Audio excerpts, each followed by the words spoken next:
پاک فضائیہ 1967 سے معراج طیارے استعمال کر رہی ہے۔ یہ طیارے پاک فضائیہ میں 52 سال کی سروس دے چکے ہیں اور مزید 6 سال یعنی 2025 تک سروس دیں گے۔ عموماً یہ سمجھا جاتا ہے کہ یہ طیارے اس قدر پرانے ہیں تو ان کی صلاحیت بھی محدود ہوگی، لیکن حقیقت یہ ہے کہ طیارے اور ہتھیار روز روز نہیں بنائے جا سکتے۔ ان کے نئے نئے ماڈل روز روز تیار نہیں ہو سکتے کیونکہ یہ بہت مہنگا اور وقت طلب کام ہے۔ دنیا میں 80 کی دہائی سے طیاروں کی جدت اور بہتری کا رواج شروع ہوا کیونکہ طیاروں کی لاگت بہت زیادہ بڑھ چکی تھی، اس لیے یہ سستا اور آسان طریقہ اپنایا گیا۔ پاکستان نے اس سہولت کو بہت اچھے طریقے سے استعمال کیا۔ یہی وجہ ہے کہ پاکستان کے معراج طیارے اور F-7PG طیارے اپنی صلاحیت کے لحاظ سے بہت بہتر ہیں اور اپنی اصل ساخت سے بہت مختلف اور بہتر ہیں۔ ان طیاروں کی صلاحیت بھی جدید طیاروں سے کسی طور کم نہیں ہے اور لاگت میں بہت کم ہے۔ پاکستان نے معراج طیارے 1967 میں خریدے۔ 1965 کی پاک بھارت جنگ کے باعث امریکہ نے جب پاکستان کی امداد بند کی تو پاکستان کو ان طیاروں کی اشد ضرورت تھی۔ پاک فضائیہ نے چین سے MiG-19 اور فرانس سے معراج طیارے خریدے۔ پاکستانی پائلٹ عرب اسرائیل جنگ میں MiG طیارے اڑا کر دیکھ چکے تھے جن کے مد مقابل معراج طیارے ہی تھے، اس لیے پاکستانی فضائیہ کو دونوں طیاروں کی صلاحیت سے واقفیت حاصل تھی۔ کیونکہ انڈیا 60 کی دہائی میں تیزی سے MiG طیارے خرید رہا تھا، اس لیے پاکستان نے اس کو کاؤنٹر کرنے کے لیے معراج طیاروں کا انتخاب کیا۔ اس وقت معراج طیارے واحد یورپی طیارے تھے جو MiG طیاروں کا ڈٹ کا مقابلہ کر سکتے تھے۔ امریکی F-4 فینٹم اور دیگر یورپی طیارے MiG طیاروں کے سامنے مکمل طور پر ناکام ہو چکے تھے اور یہ واحد معراج طیارے ہی تھے جو MiG طیاروں کو بہت سخت وقت دے چکے تھے۔ 1988 میں پھر ایک بار پاکستان پر امریکی پابندیاں لگ گئیں۔ پاکستان کو پھر سے F-16 طیاروں کی فراہمی بند کر دی گئی۔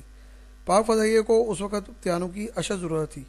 اسی ضرورت کو پورا کرنے کے لیے پاک فضائیہ نے فرانسیسی معراج طیاروں کو مزید خریدنے کا فیصلہ کیا، جبکہ MiG-21 طیاروں کو F-7PG کی شکل میں خریدا گیا، لیکن ان طیاروں کو زیادہ تعداد میں حاصل کیا جانا ضروری تھا تاکہ کمی کو پورا کیا جا سکے۔ پاکستان نے آسٹریلیا، اردن، ارجنٹائن اور فرانس سے پرانے معراج 3 اور معراج 5 طیاروں کی بڑی کھیپ خریدی اور ان تمام طیاروں کو جدید بنانے کے لیے فرانس سے رابطہ کیا۔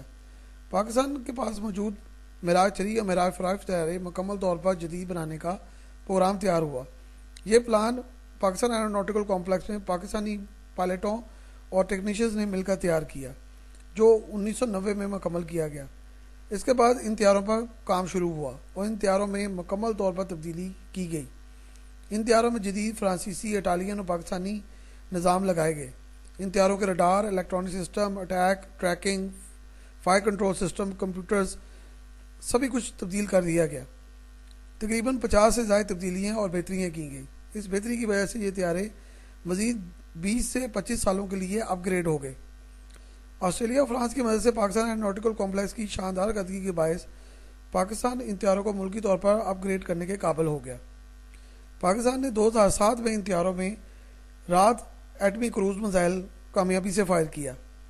معراج طیاروں کی اسرائیلی شکل کافیر ہے جو ابھی بھی اسرائیلی فضائیہ کے زیر استعمال ہے۔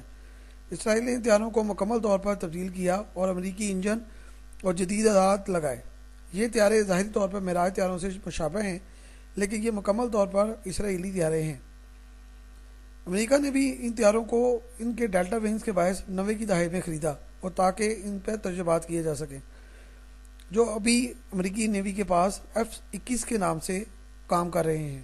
اور یہ بھی کہا جاتا ہے کہ بھارتی تاجیز طیارے بھی بنیادی طور پر فرانسیسی معراج طیاروں کی نقل ہیں اور اسرائیل نے تاجیز طیاروں کو کامیاب کرنے کے لیے بہت مدد فراہم کی اور یہ اسرائیل ہی ہے جس کی وجہ سے کافی طیارے پرواز کے قابل ہوئے۔